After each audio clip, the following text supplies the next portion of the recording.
Welcome everyone to week 5. This presentation is going to go over Descartes' second meditation. But for some continuity purposes, I wanted to draw some comparisons between what we've been going over so far with Descartes and what we left with Plato.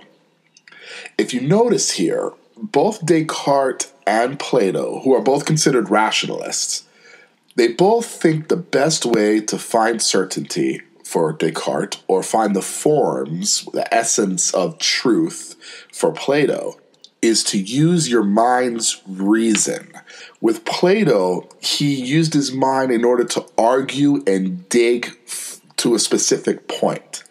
Dig to find that essential nature. Dig to find that truth.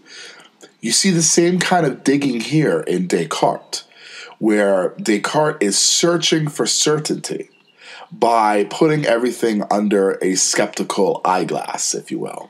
They both believe the mind's reason is the ultimate source to find knowledge. That's why they're both considered rationalists. Now that you can see some similarities between Plato and Descartes, you can kind of understand how this class is going to move. The first one, in Plato, he was looking for this essential nature, this essential form, and he used Alenchus in order to figure this out by arguing with people and digging deep to find the truth. And then now you have Descartes, who is by himself putting all of his scientific beliefs under a skeptical microscope, digging to the truth. Both of them believe wholeheartedly in rationalism, in reason, in order to discover truth. So with that, we're going to move into Descartes' second meditation. I hope that helps clarify the importance of reason for both Plato and Descartes. And with that, we'll move into the second meditation. Descartes' second meditation starts with Descartes recounting his last meditation. And you can really hear the somberness in his voice here. He states, "Yesterday's meditation has thrown me into such doubts that I can no longer ignore them, yet I fail to see how they are going to be resolved." The last meditation threw him into such hyperbolic doubt that he has no idea how he's going to pull himself out. And then he starts refocusing his position, refocusing his mind. And he says, I'm going to put aside everything that admits of the least doubt. Everything that has the smallest amount of doubt, he's just going to put away as if it was completely false. And he will stay on this course until he knows something for certain. And being the mathematician that he is, he looks back to Archimedes, and I put a little picture on the upper right-hand corner of Archimedes with his fulcrum.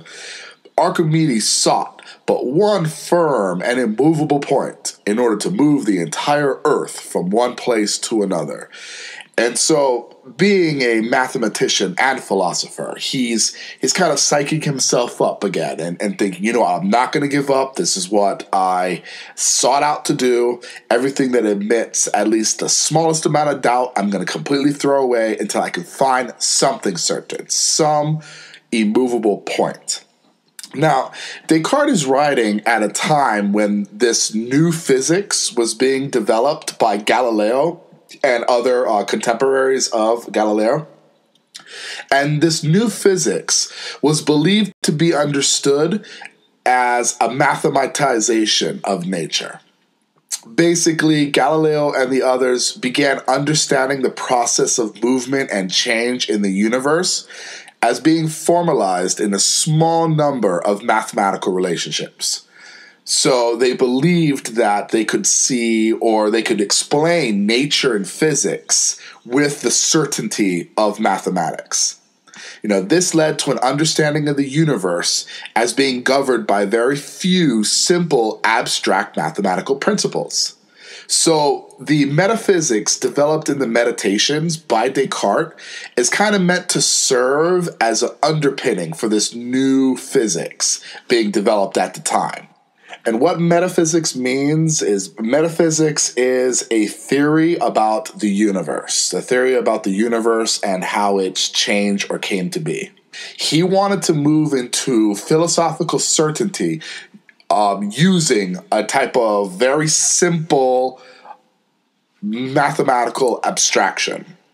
And while he's not really discussing mathematics here, you'll see how mathematics comes in later on, because mathematics was able to remain even when he could be dreaming. Remember the dream argument. Mathematics still remained.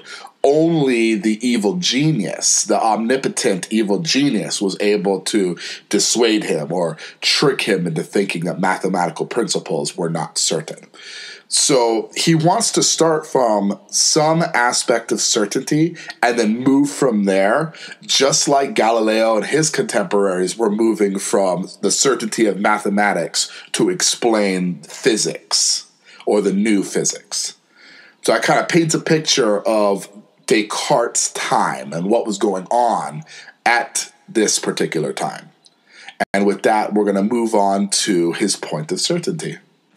Now we get into probably one of the most stated and one of the most famous sayings in philosophy. And it starts with Descartes recalling the argument from the evil genius and what specifically the evil genius argument puts into doubt. This argument starts with him saying, since I myself could be deceived, perhaps I am the author of these thoughts. Am I not at least then something? But I've already denied that I have any sense in any body. Still, I hesitate for what follows from this. Am I so tied to a body and to the senses that I cannot exist without them? But I've persuaded myself that there is absolutely nothing in the world, no sky, no earth, no mind, no bodies. Is it then the case that I too do not exist? And this is where he comes to this epiphany. Because he's like, let the evil genius, let this evil demon deceive me as much as he wants. He will never bring it about that I am nothing, so long as I think I am something. Now, let me explain this further. If the evil genius is deceiving something, there must exist something to be deceived. The very fact that he is thinking denotes that there is an author or something that is thinking. I can be deceived into thinking that the mathematics that I'm using is correct, but when it's in fact incorrect. But I cannot be deceived about my own existence. I must exist to be deceived. The very fact that I am thinking right now means that I must exist, or something must exist somewhere out there in the universe that is thinking. From this comes probably one of the most spoken philosophical theories, cogito ergo sum. I am, I exist. Or as it's commonly known as, I think, therefore I am. The very fact that I am being deceived or could be deceived means that something must exist out there in the world to be deceived. The very fact that I am thinking means there must exist something out in the world that thinks. He puts this idea of his own existence under the skeptical microscope, and no matter what he does, he cannot find in any doubt that he must exist somewhere, simply because he is thinking. So Descartes has found his Archimedean point. He has found his point of certainty. There is no doubt that I exist if he is deceiving me. And let him do his best at his deception, he will never bring it about that I am nothing, so long as I shall think that I am something. So here we go. Here's his Archimedean point. Cogito ergo sum. I am, I exist. Or I think, therefore I am. Descartes has found his Archimedial point, but still, as he states, I do not yet understand sufficiently what I am. I, what is this I, who now necessarily exists? I know I exist, but what is this I? What am I? He then toys with the idea that he's a man. And he's like, what is a man? May I not say a rational animal?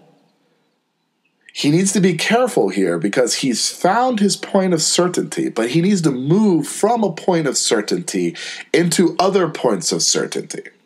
He cannot allow himself to be tricked by adding in points that can be doubted. He only needs to move from that which is indubitable, not which is dubitable. He knows for certain, as long as he is thinking, I am, I exist, cogito ergo sum, is certain. The body, the man, is all that is capable of being bound by shape or being enclosed in a place. Basically, the corporeal, the material. At the present, though, he's not admitting anything except what is necessarily true. He only knows of his own existence. His body, this what we see in the outside world, this extended thing, he still doesn't know that for certain, because still the evil genius can deceive him of this body. Or the dream argument itself can deceive him that he's seeing this body. He could wake up tomorrow and the body that he thought he had, he doesn't have. So what is this necessary I? What is this I of I exist? Well, the only thing he knows is that he's thinking. So he comes to the conclusion that he must be precisely nothing but a thinking thing. That is a mind, an intellect, or understanding, or reason. He only knows for certain that he is thinking, because if he's thinking, there must exist something out there to think.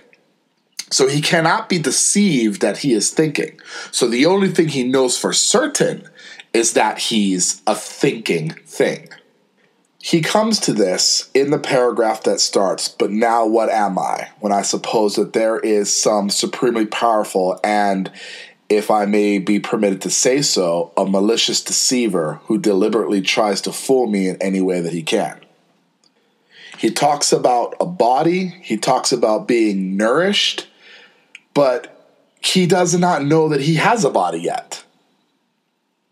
In fact, he can be deceived that he even has a body, because this omnipotent deceiver can easily deceive him into thinking he has a body. The deceiver, this omnipotent deceiver, can deceive him into thinking he has no body, because all he knows so far is that he exists because he thinks. So he goes on to state, what about thinking? Here I make my discovery. Thought exists. It alone cannot be separated from me. The very fact that he is thinking, he knows he exists. I think, therefore I am. So thinking cannot be separated from his own existence. Body can. The body can. The nourishment of the body can. Everything he sees in the outside world extended from this body can be deceived. But thinking itself cannot be separated. And since he's going to admit nothing that is not necessarily true, I am therefore precisely nothing but a thinking thing. That is a mind or intellect or understanding or reason, words of whose meaning I was previously ignorant. So, yet I am a true thing. I am truly existing. I know I exist. But what kind of thing am I? Well, as I've already said, I am nothing more than a thinking thing, because nothing else can be known for certain. So he knows he exists, cogito ergo sum, and now he knows he must be nothing more than a thinking thing. This slide can be seen as a segue to the next argument, because right now Descartes really starts struggling on how he comes to know this I, this thinking thing.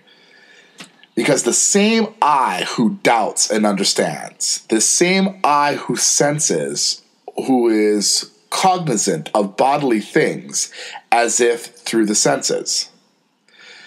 You know, he sees light, he hears noise, he feels heat, and these things come to him not of his own volition. He doesn't voluntarily allow these things to come in. They just come at him. You know, so Descartes is really wrestling with the definition of how he comes to know or understand this I. You know, how did he come to know this I? So far, it's purely by reason, you know. It's purely argumentation. But since he cannot trust his imagination, it can conjure up all sorts of things. This outside world is full of experiences that are known so much more vividly than this thinking thing. And he says, you know, I'm beginning to know a little bit better what I am, but it still seems, and I cannot resist in believing, that the corporeal things whose images are formed by thought are so much more distinctly known than this mysterious I. The senses, the sense of heat, seeing light, hearing noise, feeling, tasting, these are just so much more potent than this mysterious I, this thinking thing. And so you see how he's kind of wrestling with this idea now, because he's completely puzzled right now.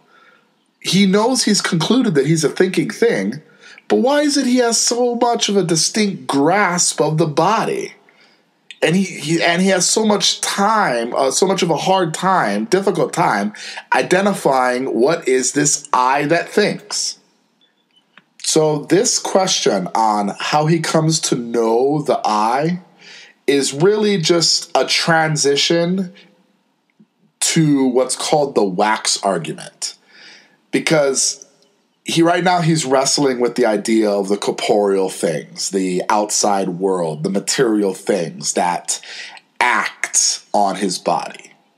The senses are just so vivid that he cannot sit here and say that he does not know these things in the outside world, because he seems to feel these things in the outside world much more strong than the thinking thing or the I that thinks.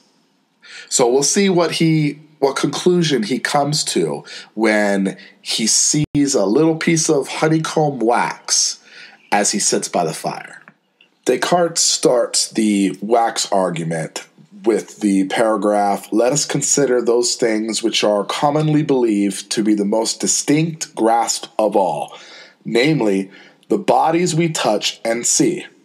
So he's turning his attention towards the senses and the outside world, or what the senses immediately grasp. He's doing this because, as the last slide stated, he's puzzled on how the senses immediately grasp things, while the thinking thing isn't known as vividly as bodies. So he turns his attention towards a small piece of wax, and he states, "Perhaps the honeycomb wax is what I think it is." And he's saying what it necessarily is. Perhaps it's necessarily the smell of flowers, has a distinct color, shape, with the sweetness of honey, and when he raps upon it, or when he bangs upon it, it makes a distinct sound. And then he takes the wax and he puts it by the fire. Now the smell changes, the color changes, its size changes, its shape changes, even its taste would change because the fire melts it. It even no longer makes the same sound when he raps upon it. But is the wax the same? Well, for him, of course it's the same. I mean, it's the same piece of wax that he just had in his hand. Say he named his wax Ted. This wax is Ted. Ted smells of flowers, has a distinct color, shape, etc. He bangs upon it. It makes a certain sound, and then he places it by the fire. Now the color changes, and everything about the outside, or the way he can sense it, changes, and he distinctly makes sure that he touches all five senses because the wax changes. All five senses that we come to know the wax now changes. No longer the same shape, no longer the same smell, no longer the same color, no longer the same taste. It doesn't even make the same sound anymore. Yet it's still Ted. Yet it's still the same piece of honeycomb wax.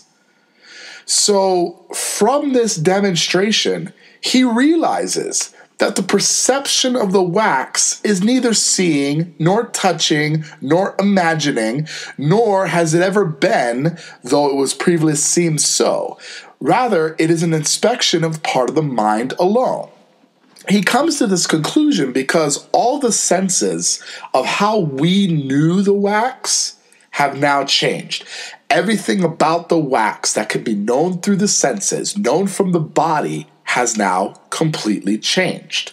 Yet, the essence of the wax, and what the wax is, even if we named it Ted, it still remains Ted, that same piece of wax. So the nature of the piece of wax, the essence of the piece of wax is in no way revealed by the imagination. It is no way revealed by the body through the senses, which he's using imagination here. He's using imagination as a way to say, this is how our senses perceive the outside piece of wax. So the nature of the piece of wax can only be perceived by the mind alone.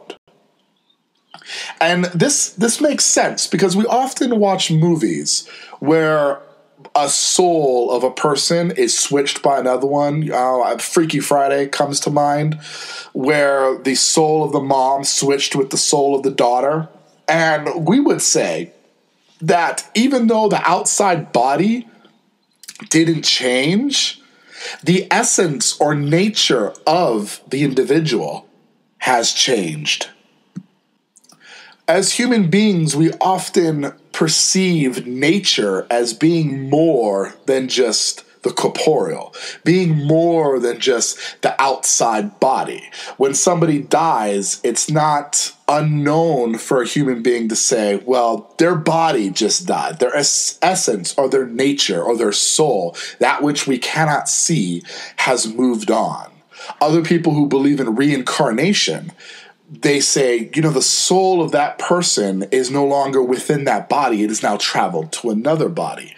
And this is the conclusion that Descartes comes to by simply demonstrating how the wax completely changed its physical property as it's known through the senses in every single way. And yet we know it is still the same piece of wax. We know it's the same piece of honeycomb wax that he had before. So not only is the nature of the wax perceived by the mind alone, but the mind is a far better knower than the body. The mind is able to perceive the nature of the wax, where if we would go on the body's understanding, we would be completely deceived. We would be completely fooled. So meditation 2 can be seen as coming to three distinct conclusions that kind of built on one another. The first one is the cogito. Cogito ergo sum. I think, therefore I am. I am, I exist. Because I am being deceived, or I could be deceived, there must exist something in the outside world to be deceived. The very fact that I am thinking, there must exist something in the outside world that thinks.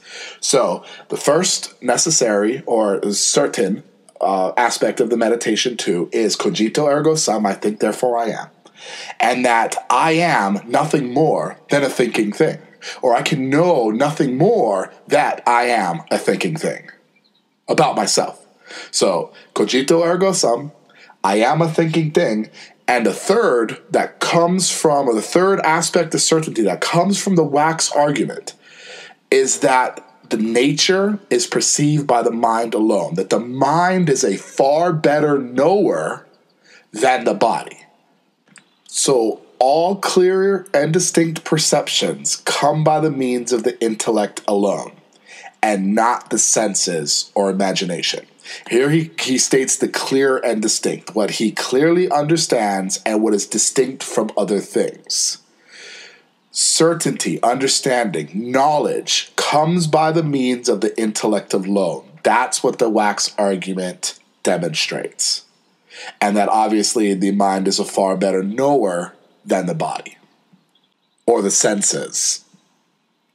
And with that, this concludes meditation 2. Make sure to post a discussion and a response to another student. And as always, finish the quiz before Sunday at midnight. If you have any questions, don't hesitate to email me. And have a great